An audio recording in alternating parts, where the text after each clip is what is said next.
Salut à tous et bienvenue sur la chaîne.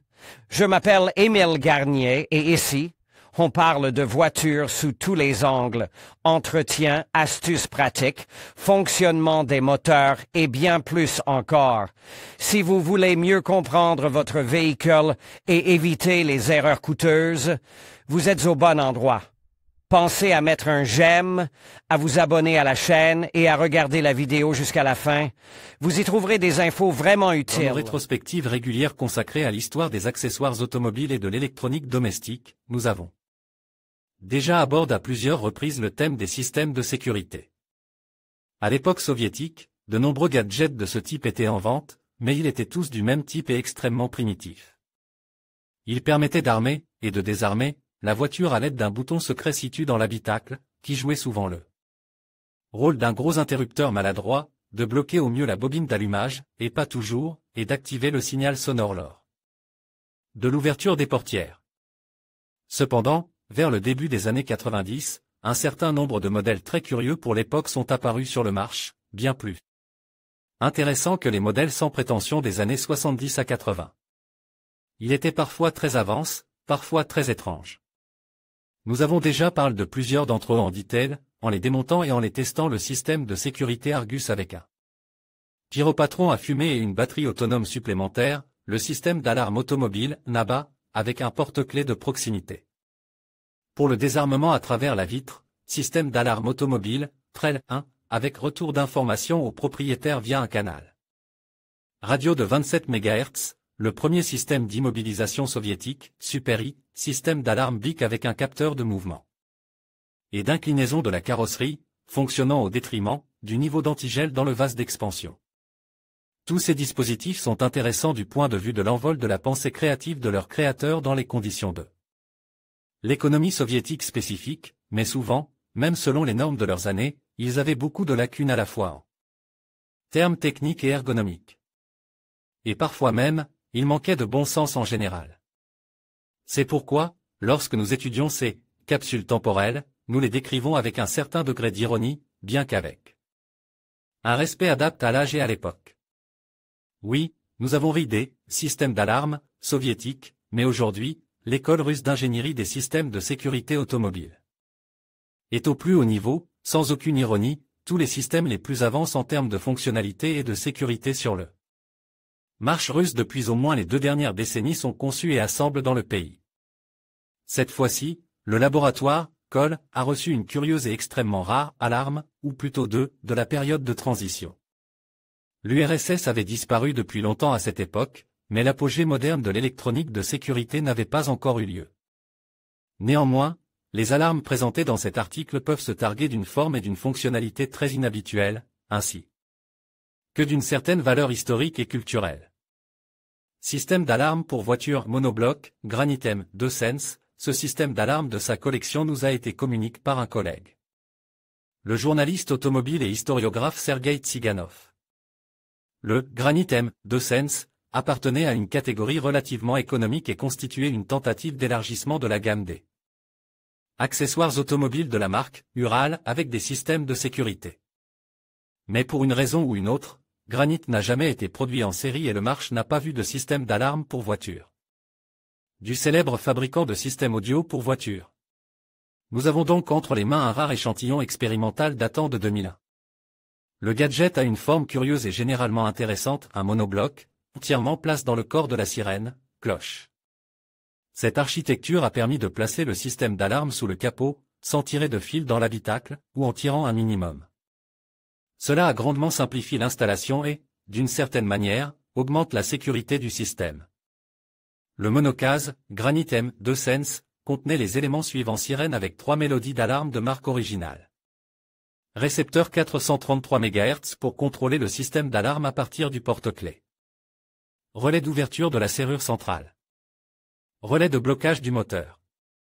Capteur de choc. Niveau de tension de l'alimentation du capteur. L'ensemble du système d'alarme est placé sur une seule carte. Les composants sont importés, le cœur est un microcontrôleur PIC-16CE625, mais la carte est fabriquée et soudée en Russie par un ensemble de signes insaisissables, l'école d'électronique indigène est clairement reconnue. Le transistor de puissance KT829A est également très expressif. Le système d'alarme était contrôlé par une télécommande à 3 boutons, armement, désarmement, ouverture, fermeture des portes, canal d'ouverture du coffre, et panique. L'interface utilisée était la technologie code hopping, qui était en fait l'un des noms de l'algorithme Kellogg, le type de cryptage le plus populaire pour les systèmes d'alarme de l'époque, car avant la distribution massive de voleurs avec la substitution de code. Le cryptage Kellogg, complètement discrédité, était encore quelques années. La base du Granite M2Sense est une sirène universelle de fabrication chinoise, que l'on pouvait alors trouver dans l'ensemble de nombreux systèmes d'alarme, et aujourd'hui encore. La carte standard, WOW, avec un amplificateur a été retirée et remplacée par une nouvelle carte avec un microcontrôleur responsable de toute la logique de fonctionnement, un capteur de choc piézoélectrique, un récepteur 433 MHz et 3 relais.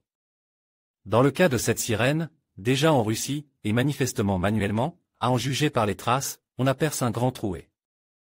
Insérer une ondulation, à travers laquelle un faisceau de fil pour la connexion au circuit électrique de la voiture a été acheminé à l'extérieur.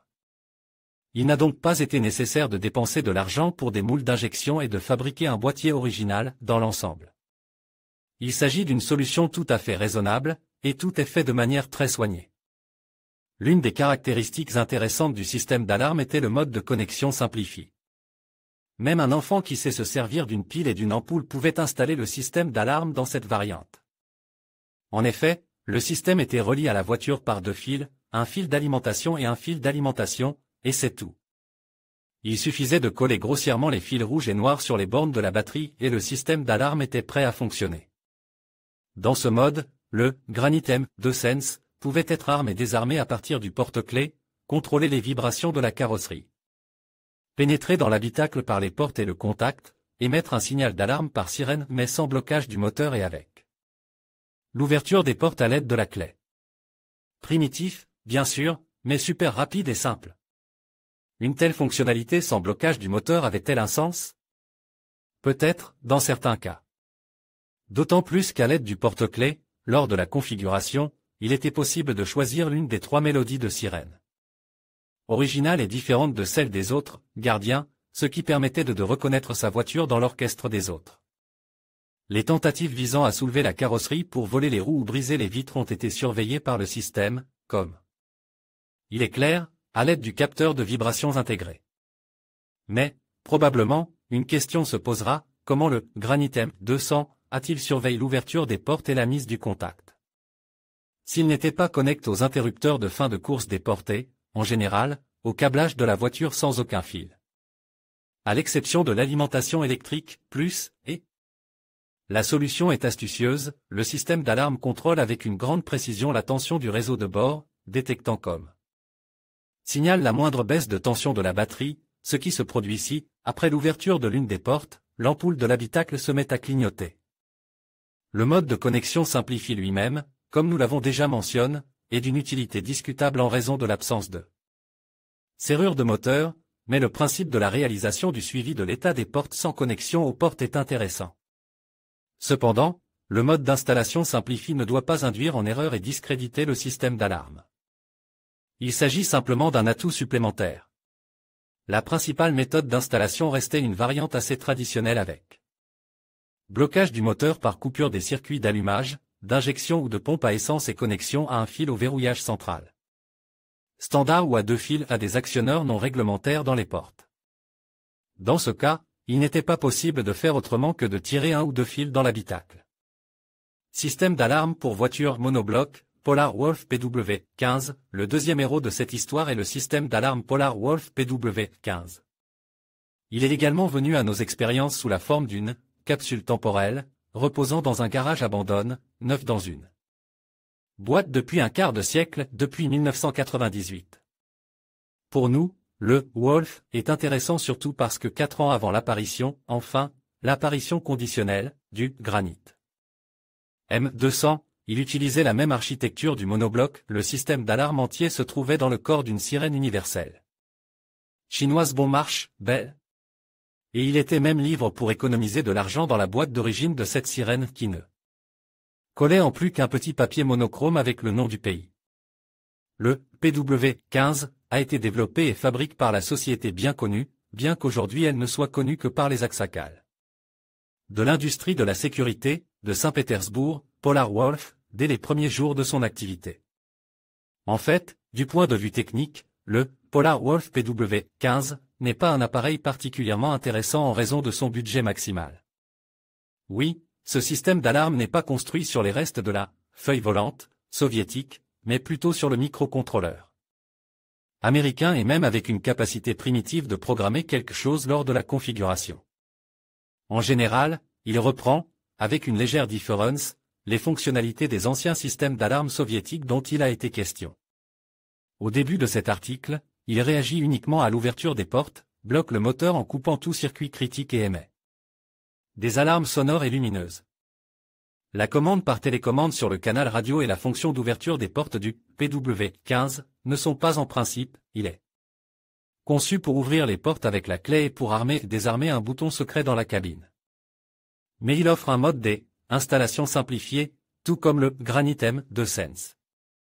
Cependant, Granite était vraiment connecté aussi rapidement que possible avec 2 fils sous le capot et sans avoir besoin de faire quoi que ce soit dans l'habitacle de la voiture, mais Wolf, dans l'ensemble, n'a pas vraiment facilité la vie du propriétaire ou de l'installateur, parce que l'installation simplifiée n'est pas significativement différente de l'installation complète, et sans tirer des fils dans l'habitacle ne peut pas s'en passer.